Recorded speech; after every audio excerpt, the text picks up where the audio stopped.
Hello, this is UCL Uncovering Politics, and today we're looking at information available to voters at election times. Generally, we think that high-quality information strengthens democracy, but is it always such a good thing? Hello, my name is Alan Rennick, and welcome to UCL Uncovering Politics, the podcast of the School of Public Policy and Department of Political Science at University College London. Many of us are very concerned about the quality of information that's available to voters during election and referendum campaigns. Misinformation and manipulation appear to be rampant, and voters can struggle to find the information that they want from sources they trust. Few people would doubt the importance in democracy of ensuring that voters can hear a wide range of different viewpoints and that information is accurate, accessible, and relevant to people's lives and priorities. But is more information for voters always unambiguously a good thing? Recent research by one of my colleagues suggests not. That research is by Dr Inken von Borzyskowski, who is lecturer in global politics and international relations in the Conflict and Change Group within the UCL Department of Political Science, working with Patrick Kuhn from Durham University. Inken and Patrick find that in places where electoral violence is a real possibility, having more information may actually have some serious negative side effects. And their analysis also offers a cautionary tale for the methods of political research. So Inken joins me now to discuss what the evidence is and what underlying forces may be at work. And also joining us to explore the findings is Dr. Adam Harris, Associate Professor in Development Politics at UCL, who's also an expert on elections and voting in Africa. So, Inken, can we start by filling in the backdrop to your work? So my understanding is that at least until recently, there was basically a consensus, both in the scholarly community and among development specialists, that promoting greater voter information is a good thing. So could you maybe just describe that consensus for us? Sure, Alan, and thanks for having us. So essentially, the idea is that more informed voters make better decisions, right? So the literature on voter information in developing countries actually was inspired by the literature on voter information in developed countries. And the essential idea is that this voter information could be election-related information and information on the politicians, the candidates that are running for office, and to know their backgrounds, to know how they perform, to know what they have achieved, to know where they stand, right? And the idea is essentially that if you provide this kind of information to voters, that they'll be in a position to make much more informed choices. They'll be able to distinguish the high performers from the low performers, and they'll be able to select better politicians, and that should lead to better policies and better outcomes. So that's the intuition of this voter information literature. And the underlying assumption here that I want to flag is that there is essentially an assumption that politicians just fall in line, right? That they are aware of these things, that they might face informed voters, and that they then adapt by becoming better performers, by trying to achieve more and being better candidates. And at the heart of this, though, is that there's like a strategic interaction between voters and politicians. So both of these sides sort of react to each other. Now, in developing countries, which was inspired by this literature on developed countries, there's some challenges associated with that notion, right? So one of the big challenges that researchers and practitioners have been aware of for a long time is that information in developing countries might not be complete and sufficient, right? There's context where information might be scarce, information might be incomplete, and people just might not have all the information they need to make these informed choices and to distinguish between the high performers and the low performers. So the bums might, actually stay in office. And so that has consequences for the policies and outcomes that we see. Now, this is motivating all these voter information programs in developing countries. They're trying to insert this kind of information to the political process to empower voters to make these informed choices. And so the research from the sort of developing country and developing democracy specifically side, initially, as you say, was quite positive. There were many studies, many of them, sort of gold standard randomized controlled trials that showed that voter information works, right? There were some studies that found a couple of null results, maybe a different result, but by and large, for the most part, many of these studies pointed to strong effects that voter information really works in the sense that it makes voters less susceptible to vote along ethnic lines, so they're not going to be just skewed by ethnic identity. It makes voters less likely to sell their votes, so it's going to be harder for candidates to try to buy the votes. And they might actually pay attention to politicians' achievements and performance records. And so that helps getting better politicians in office. And these early studies were really quite positive because they showed these effects, and they showed that people become more critical if you give them information on these achievements, and essentially give low-performing candidates lower vote shares.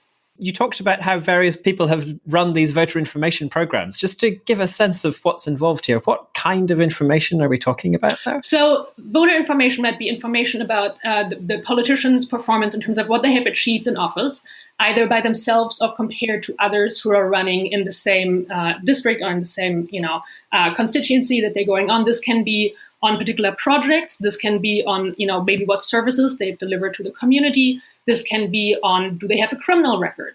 All of these things sort of that we think of for good politicians, and for modern sort of politics, this can also be just the descriptive information on the politician itself who's running. And you mentioned there also this phrase randomized controlled trials. So you said that there was gold standard research producing these kinds of findings. And I guess many listeners will be familiar with the concept of randomized controlled trials because there's so much in the news at the moment with all these drug trials around the vaccination efforts against coronavirus. We should just make sure everyone's clear on what that is. And Adam, you're an expert on so-called RCT, randomized controlled trials. Do you want to just fill us in and explain exactly what that is and why we should think it's a good thing, why we should think this is really good evidence that this really does work? Yeah, I think your reference to kind of the medical control trials that we're all eagerly awaiting this COVID-19 vaccine, right? And the recent reports that these two vaccines are between 90 and 94% effective. The only reason we know this is because they ran medical trials, right? Where they've recruited a sample of however many hundred people that are afflicted with COVID-19, randomly select some to receive the trial vaccine, some will receive a placebo. And if we randomly divided these groups, if we randomly assign them, and then we give them the treatment, the only thing that's different between the two groups on average is whether or not you got the vaccine, right?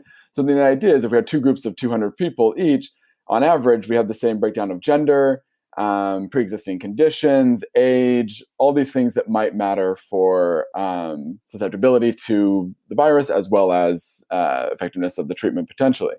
And so the idea is that then economists, political scientists, social scientists generally have then taken the same logic and applied it to the social sciences, where we recruit subjects either via survey or into central location, or we deliver them something into their locality. So maybe I can give a quick example of one of the studies Jessica Gottlieb in Mali published in the American Political Science Review a few years ago.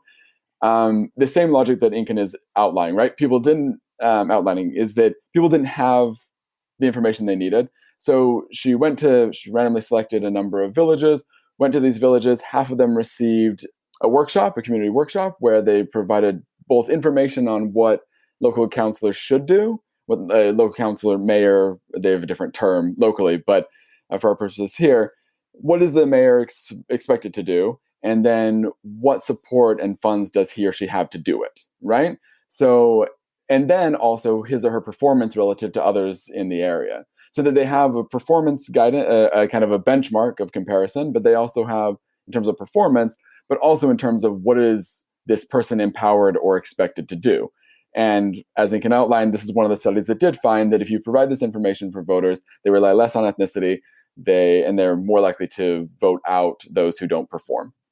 So they're providing this information to some people, but not to other people. Right, exactly. So some villages get the workshop, some don't. And those that did get the workshop saw these positive outcomes. So this is a bit different already from a drugs trial. In the drugs trial, you're kind of randomizing across individuals, whereas here we're randomizing across villages. Is that right? So we're kind of hoping that the villages aren't too different from each other in other ways. Yeah, you would have to have enough villages so that you've got maybe 100 in each group. So on average, the villages have similar socioeconomics, age distributions, ethnicity, things like this. You can also do these where you treat individuals with information as well. But yeah. Okay, great. So we've got this research that we kind of think is fantastic research. It's the best possible kind of research, and it's finding that voter information has a positive effect. But then another study comes along. So this isn't quite your study yet. We've got several steps on the road here.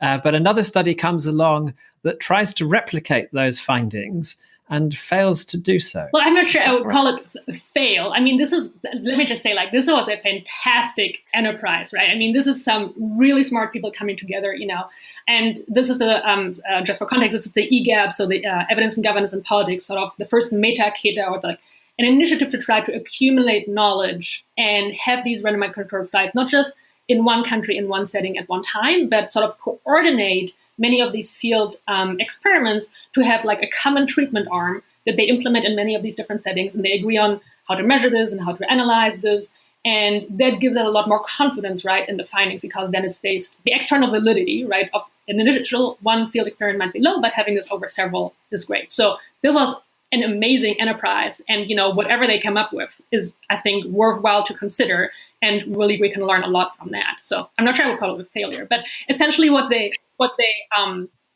had is they used different types of information in terms of what exactly the information was that people were getting and how they gave this information to individuals and to groups. And then essentially what they found is that these effects, these voter information effects that we thought were quite powerful, were actually highly context dependent and much smaller in size. And on average, they were null effects. People were really surprised by having these null findings just because it was such a large body of work before that showed positive effects of voter information on these outcomes. A couple of studies notwithstanding, by and large. And there's a really nice, actually, review article by Pandey, which we cite in our paper, which has a list of all of these previous field experiments until 2011, 2012. So this was quite surprising to the community at large. There wouldn't be such effects that we have expected for a long time. Now, for Patrick and me personally, what was also really interesting to see was not so much the primary findings that they had, but was actually some of the secondary findings, which showed that in 3 of the studies, so there were 7 studies overall, in some of these studies, politicians actually started to push back against the provision of voter information in these locations and to these individuals. So in one of the studies, this was in a positive way in that politicians started presenting more positive information to these communities. But in 2 studies, there was actually intimidation and harassment going on against the enumerators that were trying to provide this kind of voter information in these communities. So there was some sort of politician backlash in India where they actually had to stop the voter information program full stop.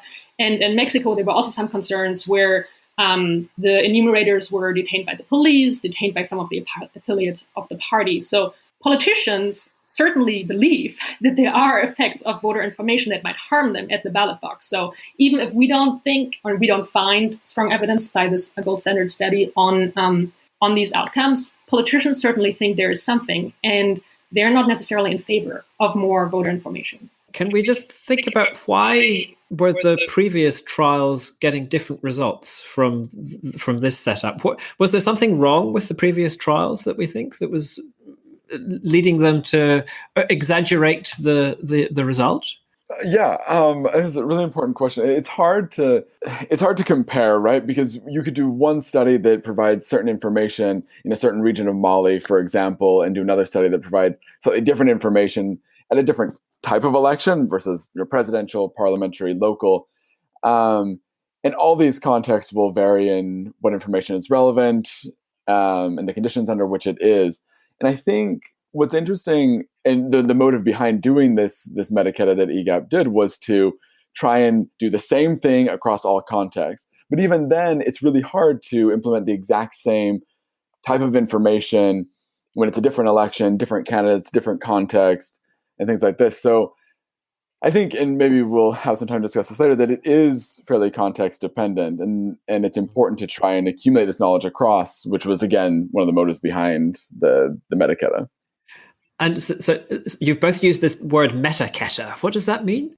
So it means accumulation, essentially, which is super fitting, right? Because it's the accumulation of knowledge from similar studies building on each other.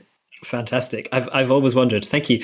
Some of our listeners will be familiar with what's often referred to as the replication crisis in psychology. So the idea that they were doing lots of apparently well-designed trials, but then when people tried to replicate them, they were finding they weren't able to replicate, they weren't getting the same findings again.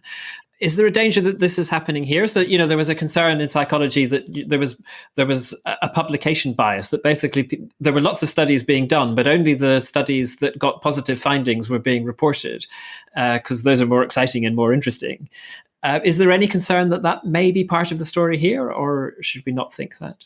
I mean, I think that's definitely a concern, personally. I mean, I think the authors of the study are really good at outlining all kinds of potential reasons that might be driving these differences. But I think, they talk about, differences in content and delivery and timing and whatnot. But publication bias, to me, is a really important reason that I think might be behind this. Just because even if you design a really good field experiment and you implement it, but then you don't find statistical results, that's oftentimes much, much harder to publish than if you have strong, consistent, significant results that you can show off. And so, reviewer 2 might come along, or some editor might come along and identify some fundamental flaw that they think why this is not actually the strength of evidence that we would want. And so, I mean, we don't have numbers, right? But there's sort of a file drawer cabinet of potential studies that might not have gotten published. And so I think there must be, field experimental studies that were very well done and didn't find effects and just didn't happen to get published because, it was not convincing to whoever the editors or reviewers were. And I think that's, it's not just an issue for political science, it's an issue more widely for social sciences at large. And there are, developments in the field now by certain journals to say, let's have pre-results acceptance, right, where you have a review for the research design, and then before you know the data and the results, actually there is an acceptance for publication. But it's a few journals right now. It's not a lot compared to all the field studies that might get one published. And it's bad for research because we need this cumulative knowledge, but it's also bad for practitioners because they don't have the best evidence base to make decisions on which programs should be implemented. And it's obviously also bad for people on the ground because they might have to live with, less than optimal sort of programs. That's fascinating. Thank you, Inken. And so we must now get on to your study, Inken. So you were talking about some of the interesting things that you were seeing in the findings, which I guess were leading you to have some hunches about what might be going on and the sorts of things that we might want to investigate further. So what were the ideas that were leading to the study that you have conducted? Sure. So this study is with my co-author, Patrick Kuhn, who is at Durham, as you say. And by the way, shameless plug, also has a fascinating project right now on how election violence died in the United Kingdom that you all should check out. But so in this in this particular study, what we were looking on, what we're both working on, is election violence in Africa, right? And our hunch was essentially that we want to look at this other part of the interaction, not just how in endowing voters with certain pieces of information makes them select better politicians, but how politicians then react to these more informed voters, right? What they might respond, how they might be reacting. Because if you think about it, there's several options, right? And option number one, what might politicians do when they see more informed voters, is sort of what much of the literature has talked about. The first few studies that came out, and then also EGAP, they haven't looked at the second part, and they just assumed that politicians will fall in line and select these more programmatic and policy-based approaches.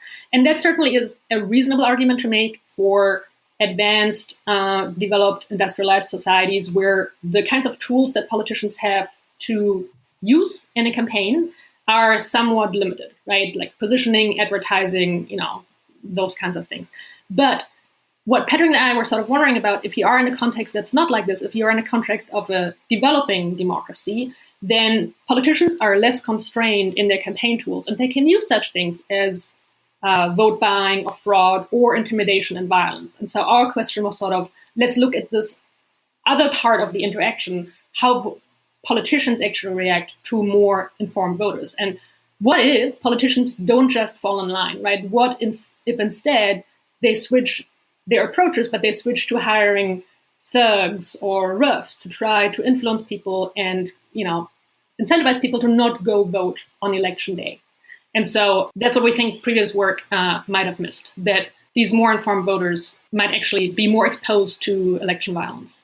So basically, if politicians see that it's harder to deceive the voters because the voters are now more informed, then it might be that they choose violent means of pressurizing the voters rather than the upstanding, good quality argument reasoning that we hope exactly. to see. So, like, if we take these initial findings and what they are, right? If it's true that more informed voters are harder to woo through ethnic appeals, if they are harder to woo through vote buying, then they might actually pose a threat to incumbents who don't have a stellar performance record but would still like to be elected. And so incumbents might have incentives to try to not have these people turn out on election day. So that's the argument that we have in the paper, that if politicians in those contexts where election violence is a possibility, if politicians resort to violence as a campaign strategy, then more informed voters might be more at risk of being exposed to election violence and fearing election violence. So what do you do in your study, and what do you find? So what do we do, what do we find? So we test this argument on countries in Africa, on 35 countries in Africa, and we use two different types of data. One of them is individual level survey data from the Afrobarometer from 2014-15. The Afrobarometer is again, another large project, but essentially they have surveys where either 1,200 people or 2,400 people are there for each country, and there's a wealth of information on all of these respondents over a large range of battery of questions. One of those questions happens to be, how much do you fear being personally a target of campaign violence before the election? So that's one data set that we use. The other data set we use is for an objective measure, if you want, of violent events, is election violent events coded from the SCAT data set, which is a social conflict analysis data set. And so these two are our outcome measures. And then in terms of measuring voter information, which is tricky in an observational setup, what we use from the survey data is a measure of newspaper readership to try to capture exposure to independent information, right? So newspaper readership is our proxy for information. And it's not perfect.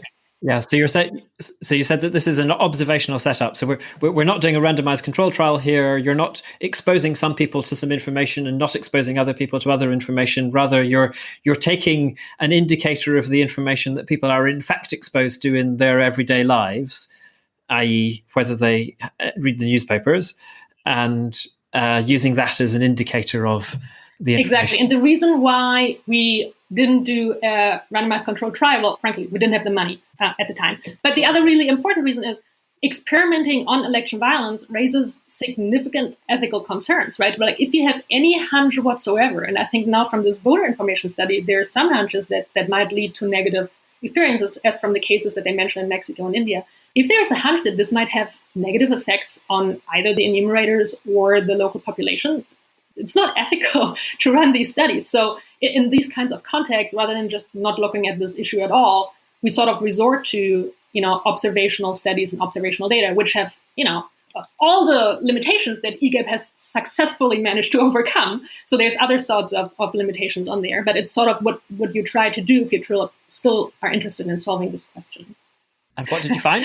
So what we found, so I didn't even describe all the things we did, but essentially what we found is that we compared individuals who are more informed who are less informed in the same country, so country fixed effects, and then control for a range of different things. What we find is that those sort of positive association, right? So more informed voters are both more likely to fear campaign violence and more likely to be exposed to campaign violence in their surrounding neighborhood.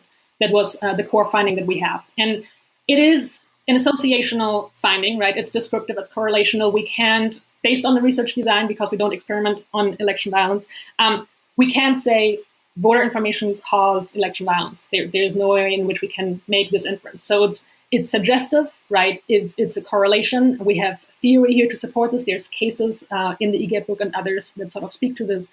But there's certainly a range of limitations in terms of, reverse causality, alternative explanations, spuriousness stuff that we have tried to address in the paper. So it's not perfect, but I think it's a finding that's noteworthy and a finding that's worrisome, at least to Patrick and me. Yeah. Adam, what do you make of these findings?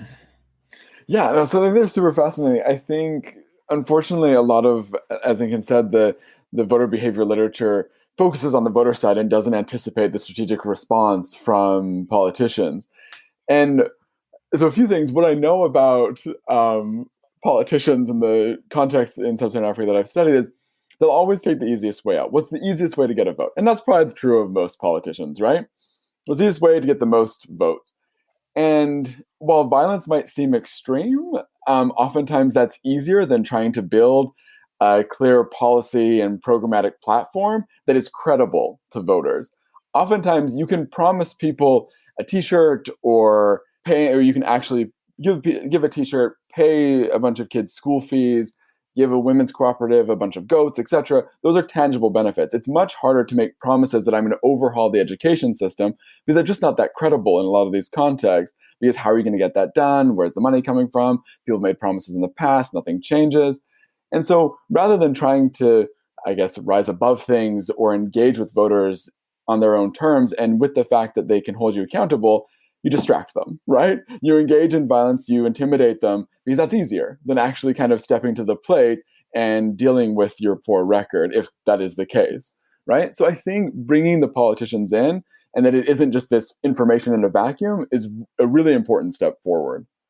It's interesting that you talk about politicians using a distraction strategy by using violence, because of course distraction strategies are very familiar from all political contexts, not just those in which electoral violence is a serious threat. I mean, someone like Trump is very, very famous for using some kind of distracting tweet in order to take attention away from something. So, I mean, politicians, it seems to me that you're right. Politicians around the world are engaging in these things. It's just in different places, I guess there are different repertoires of behavior. Fascinating. And so you've said, Inken, that there's this correlation between people who read newspapers and people's exposure to violence. And you're suggesting that that is evidence for the idea that being exposed to more information can lead to exposure to greater violence. I guess one might also think that it could be that if you're exposed to more violence, then you kind of want information on what's going on out there because it's threatening, and therefore you're more likely to read the newspapers. Are we able to work out what the direction of causation? Yeah, Alan, really good point. I mean, as I mentioned, like there's a range of limitations on these observational studies, and reverse causality, endogeneity is one that's widespread for observational studies. So for this particular question, we can't rule this out 100% because of the nature of the research design, but we try to address it in a few ways. So this question of, well, maybe it's exposure to violence, right, that leads people to just read the newspaper, and it's really the other way around. So we do this in three ways. One of them is that we use an instrumental variable. So we're actually trying to not just have sort of contemporaneous measures of voter information and political violence, but take something that's way, way back in history that happened that made some communities much more informed. So there's a really strong literature on Protestant missions. It's a totally different part of the literature. But there's a strong literature on Protestant missions and how that has spurred newspaper readership and sort of the production of newspapers and long-term effects through generations on local communities being more informed. And so we use geocoded information on these Protestant missions and show that it's a good instrument for voter information and that it still effects on election violence today, which is sort of one way to try to get around these reverse causality concerns. Now, there's always arguments about instrumental variables, and usually friends don't let friends do instrumental variable analysis for all kinds of good reasons, but it's one way in which we try to assess this. The other ways in which we try to do this is to use, exactly as you say, information on just general knowledge maybe of crimes or bad things in the neighborhood, and we include that as a control because then the effect should be attenuated, right? And we don't find that, so do you fear just crime or burglary of your home? We don't find that the effect goes away. And we also, in the previous version of the paper, had a placebo regression that showed the same point. I love the way this study, it's a kind of lab for us to see all these various different wonderful things that social scientists can do in order to try to extract the best possible information from even circumstances in which it's quite difficult to get the ideal information. So we have all of these techniques for addressing the problems that we might come up with when we're looking at the data. And I mean, it might not be perfect, but everyone gives us a little step in the right direction. So it's really fascinating for us to see that process in action. I'd love to talk about the research itself in more detail, but we're always tight for time on these podcasts. And I'd really like us to think about the policy implications for all of this research as well. And I guess, Adam, maybe bring you in at this point. Should we conclude from this kind of study that we should actually just give up on voter information?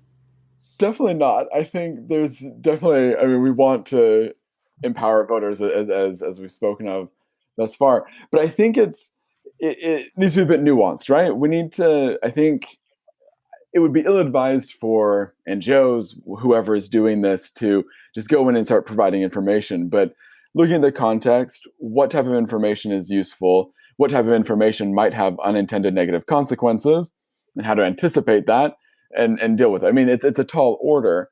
But maybe I can bring an example from a working paper that I have with a co-author, Harrison Coldray.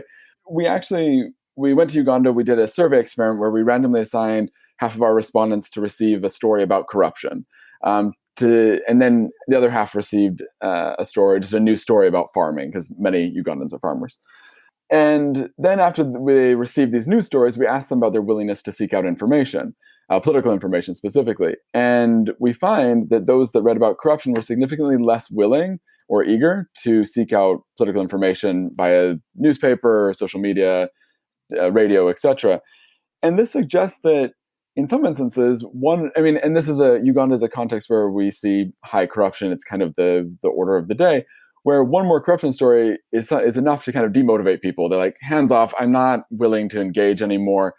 But then this has the pernicious effect of reducing the information people have because they're not seeking it, which gives politicians even more leeway to operate as they want and become more engaged in more corruption, which dissuades more voters from seeking information. And then we're in this vicious cycle. But the point here is not that we shouldn't talk about corruption, right? People need to know what's going on in their government, but how do we do it? And I think that's the tough question. But I think and most news stories are, let's share this corruption because it gets clicks or readership or whatever else. But I think accompanying this with efforts to root out corruption would go a long way to prevent this demotivation of voters, right? Yes, there's corruption, but look, there's these efforts if they exist. I mean, if they don't exist, there's nothing you can do, right?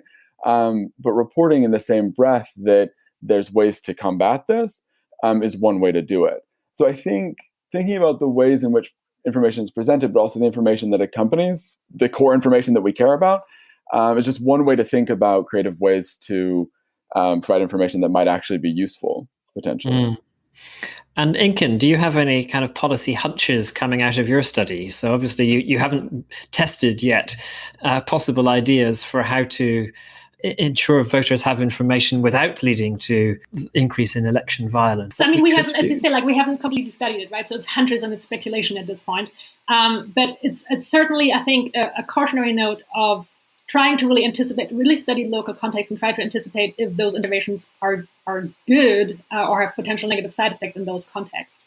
I think from reading our study and many other studies before, we might think about potentially changing the modes of delivery. So how this kind of information is given to locals and how we might be able to get both the teams of enumerators and the actual people living in these communities for a long time, even when the project has ended, and get these people out of harm's way. So, I mean, again, this is off the cuff, but there's many different ways to do this. One potential way to disseminate the information is through SMS, to text messages, where maybe it's not so obvious then as a flyer or a community theater or a door-to-door campaigning, which particular people have gotten this information and to which communities within the region or within the constituency this information was given. So I think it might be one way forward, together with, I'm sure, many other insights we'll gain over the next few years on how voter information works and how targeting of election violence works, which are both, wide open fields at this point. Well, I wish we could explore those further right now, but I guess there's lots more research still to be done. Inken and Adam, thank you so much. Really fascinating discussion, both of political science methodology and how we do it well and sometimes not so well, but in this case, very well. And also about a really important issue in the world of politics. And if you want to read up on the research that we've been discussing, you can find the article online. It's by Inken von Borzyskowski and Patrick Kuhn. It's in the Journal of Peace Research, and it's called Dangerously Informed, Voter Information and Pre-Electoral Violence in Africa. And full details are, of course, available on the UCL Uncovering Politics webpage. Next week, we're looking at ways of achieving justice for victims of human rights abuses in post-conflict societies. Our colleague, Dr. Kate Cronin-Furman, has been conducting really deep research, particularly in Sri Lanka, but also in Colombia and elsewhere, and we'll be exploring that with her. Remember, to make sure you don't miss out on future episodes of UCL Uncovering Politics, all you need to do is subscribe. You can do so on Apple, Spotify, or wherever you listen to your podcasts. I'm Alan Rennick. Our producer is Abby Turner. Our theme music is written and performed by John Mann. This has been UCL Uncovering Politics. Thank you for listening.